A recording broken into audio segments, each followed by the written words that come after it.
Кладнишки манастир Свети Николай Мириклийски, чудотворец. Кладнишкият манастир е български манастир, паметник на културата, разположен в западните склонове на планина Витоша на около 1 км.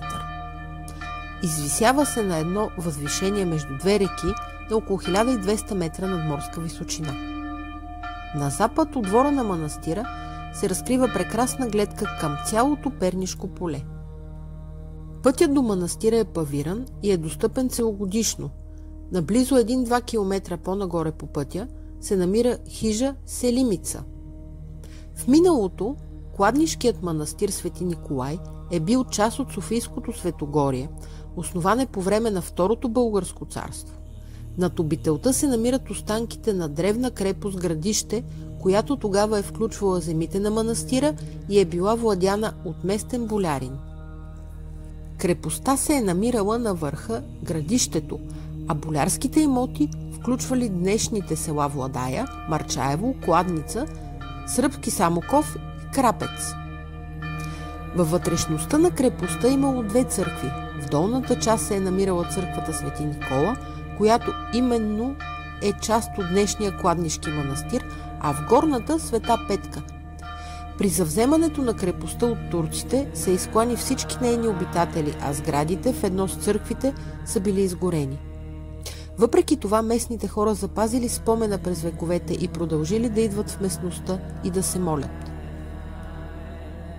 През 1830 година възрастен човек от село Марчаево, Спас Бурнов, сънувал, че трябва да обнови този манастир. Изпратен от местните хора като част от делегация с искане за отмяна на тежък данък до султана в Цариград, дядо Спас Бурнов успял да издейства съгласието на султана и ферман за възстановяването на манастира. Обновлението започнало през 1841 година и приключило през 1845. Средства за възстановяването са събирани от местни хора, като самият дядо Спас продавал собствен добитък заради начинанието. Когато всичко било готово, дядо Спас станал първи игумен и заживял в манастира. През пролетта на 1848 година дядо Спас е бил убит от турци, изпратени от местен паша Осман, който бил заграбил в миналото манастирски земи и се опасявал, че ще му бъдат отнети с възраждането на манастира. Въпреки гибелта на дядо Спас, манастирът продължава да съществува до национализацията след завземането на властта от комунистите през 1944 година.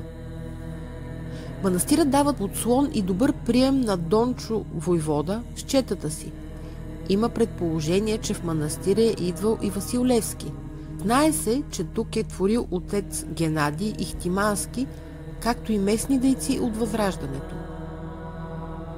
Национализацията лишава манастира от имотите му и стопанството постепенно запада, а религиозните му функции замират. През 1995 година в манастира се настанява монашеско братство, което напуска манастира през 2000 година. Все пак, през 2000-2001 година Кладнишкото кметство се заема да възражда манастира. Постепенно той възвръща имотите си, богослужението се възстановява, а храмът е отворен ежедневно.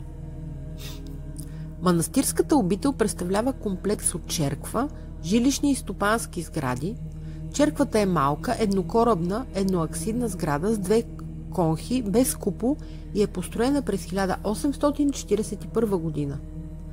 До западната фасада е долепен портик, изпълняващ ролята на открит притвор.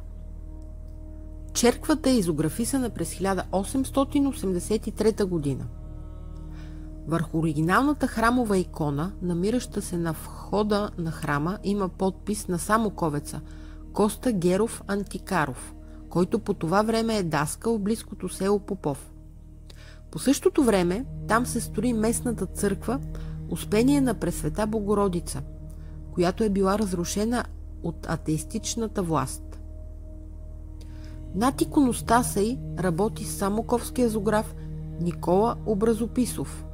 Не е изключено иконите от иконостаса на Кладнишкия манастир да са негово дело. Стенописите са характерни със своя примитивизъм и илюстративност. Повечето от стенописите се съпътстват от списъци на дарителите, платили за зографията.